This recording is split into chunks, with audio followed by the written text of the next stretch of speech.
अच्युतानंदक पवित्र पद्मवन पीठ होई उठिछि चलचंचल। कटक जिला नेमाळर महापुरुष अच्युतानंदक पवित्र पद्मवन पीठ रे उषाभिषेक उत्सव महाआडंबर अनुष्ठित हेउछि। महाप्रभुंक नीतिकांति अनुसार प्रतिष्ठरू महापुरुषंकर मध्य समान नीतिकांति पालन करा जायछि।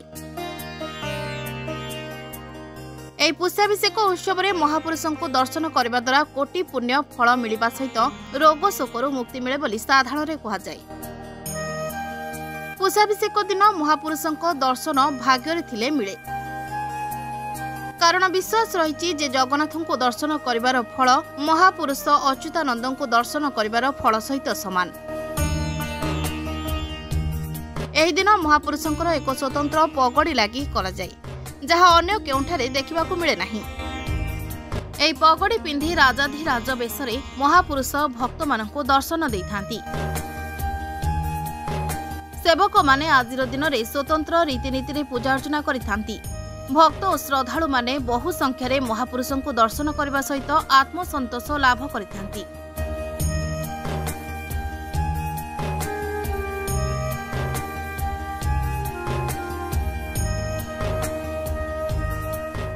महाब्रह्म निर्विकल्पम पूर्णानंदमयम् हरि सर्वतेजच्युत तस्य पादे नमाम्यहम्।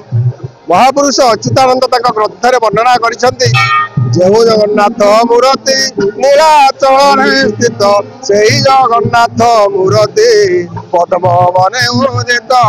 आज यही पवित्र क्षेत्र द्वितीय वैकुंठपुर समान अद्वितीय क्षेत्र भाव आज परिप्रकाश बा प्रतिष्ठा लाभ करिছে। महापुरुष ग्रंथरे पद्मवन गुप्त कहानी गीतारे लिखिछंती।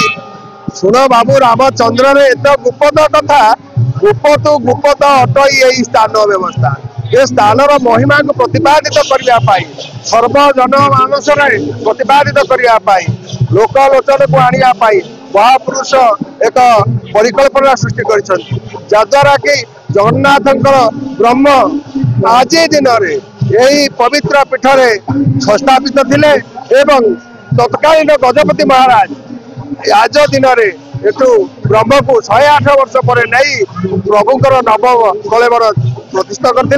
से दिन एठारे यज्ञादि कर्म संपन्न हो देवादि देव राज वेशरे महाप्रभु को पूजा करा। आज हूँ पवित्र पौष पूर्णिमा बा पुष्या नक्षत्र दिवस।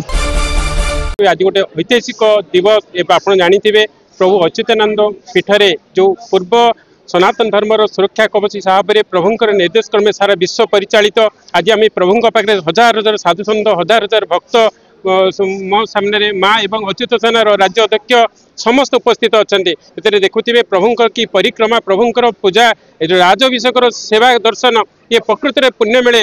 आती नवेदन करुच्ची राज्यवासी को प्रत्येक समस्ते सनातन धर्मर सुरक्षा कवच समस्त आसतु प्रभुंक दर्शन करूँ। प्रभुंकर आशीर्वाद आपन जानते अच्युत मालिका ही सारा विश्वर कल्याणमय सारा विश्व में बर्तमान अच्युत मालिका को नहीं जो प्रकार एक व्यवस्था चली यह द्वारा वैज्ञानिक मैंने अनुकरण करुँच प्रकृति अच्युत मालिका हजार हजार वर्ष तले प्रभुंकर मालिकार किपरि पूर्ण थिला। आम आज से पीठ में जन्म नहींचे से देश में जन्म नहींचे आम अच्युत मालिका द्वारा परिचालित होगा सहित प्रभुंक पाखे शरणापन होगा। मु समस्त राज्यर समस्त सनातन धर्म चिंतक एवं प्रभुंकर कृपा चिंतक को कोटि कोटि प्रणाम जनाऊँगी। मांकर आशीर्वाद प्रभुंकर आशीर्वाद प्रभुंकर राजाभिषेक जो आनंद आसी निश्चित आनंददायक। प्रभुंक कृपा समस्त सान्निध्य करवा समस्त आशीर्वाद। जय गोमाता जय गोमाता।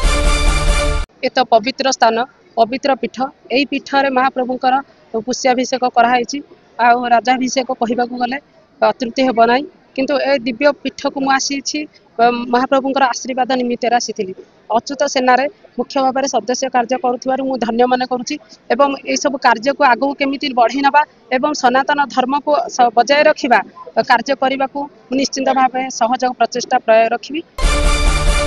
ए जगह 104 वर्ष को ब्रह्म को गुप्त कराइला यही तिथि यही बार यही पुष्या नक्षत्र रे यही जगह गुप्त भाव में रखा जाइतिला। पुरुषोत्तम देव ए स्थान उद्धार करथिले जगन्नाथ जो ब्रह्म तेणु ए स्थान आज प्रत्येक पूर्णिमा ये फंक्शन किंतु पौष पूर्णिमाटा टे अधिक भाव पालित करा जाए। ए स्थान रे जेहेतु ब्रह्म थिले ब्रह्म को पौष अभिषेक परिणत करने महापुरुषों गादी रे जो गादी देखुंट ताही ब्रह्म गादी। आज दिन नुहे सबुदिन यह दर्शन कले मुक्ति मिले किंतु विशेषत्व हूँ ब्रह्म ये जगार तिथि यही बार स्थापन करा स्थान 104 वर्ष ब्रह्म गुप्त भाव पातालीकरण कांति जगन्नाथ वेश सजा जाए 16 उपचार रे पूजा करा जाए 3 प्रकार वेश करा जाए जहाँ आम कहू ब्रह्म गोपाल वेश रुद्र वेश ब्रह्म रुद्र वेश आओ ब्रह्म वेश यही वेश 3 भाव विभक्त करा जाए। प्रथम सकाळ धूपरे महापुरुषों को चांदीर मुकुट प्रदान करा जाए वेश करा जाए अभिषेक करा जाए। 2टा बेलू पगड़ी वेश करा जाए संध्या आलती पर मयूर चंद्रिकार गोपाल वेश वेशित करा जाए। महाब्रह्म निर्विकल्पं पूर्णानंदमयं हरि सर्वघटितावच्युतं तस्य पादे नमाम्यहं। देव जगन्नाथ मूर्ति नीलाचल रे स्थित यही जगन्नाथ मूर्ति पद्म बने उदित प्रभु अनंत कोटि विश्व ब्रह्मांड नाथ परम ब्रह्म परमेश्वर से जगतरनाथ जगन्नाथ जगदीश्वर कालिया सानकर आज जो ये कार्यक्रम होची महापुरुष पीठरे अनादि कालू से परम ब्रह्म ब्रह्म को एठी जेतेबेले कला पहाड़ आक्रमण करथिला से समय ए जगार लोकायत भाव में स्थापन कराइथिला। दीर्घ वर्ष पर गजपति महाराज समय सेठू महाप्रभु को ब्रह्म को नहीं एठी यज्ञादिवेश करा जाए एवं यही जगार से दिन ठारू महापुरुषंकर एठी राजाजी वेश करा जाई आज पुष्यावेश करा जाउ।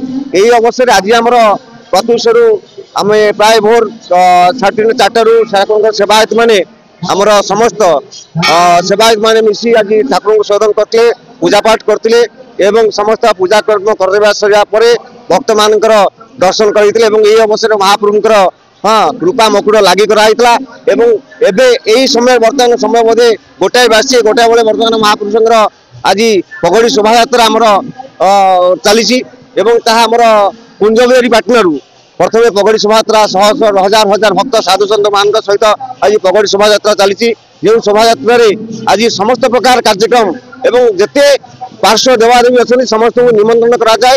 यही अवसर महापुरुष पीठर आज समस्ते एकजुट होती ठाकुर आज से मकुट जो कि 40 फुट्र मकुट आज जो ठाकुर पिंधे सारा विश्व में विरल सर्वबृहत मकुट कहले अतृप्ति हम ना जहाँकि आम कटक सेटा जैनिक व्यक्ति दीर्घ 5 दिन काल 15 जन लोक से मकुट को एवं 40 फुट्र कपड़ा लगी थाए हाँ जोटा कि 15 फुट विशिष्ट जो पगड़ी आज महापुरुषों को लगी हम एवं सेठी राजाधिराज वेश महाप्रभु आज समस्त साधारण भक्त मान को दर्शन देवे।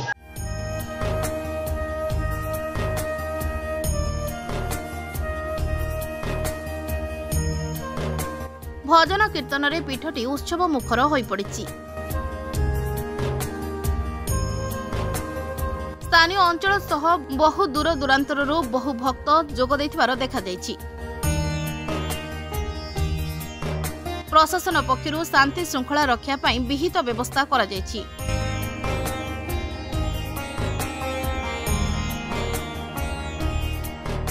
Salepur Subhash Chandra महापात्रଙ୍କ report rainbow media.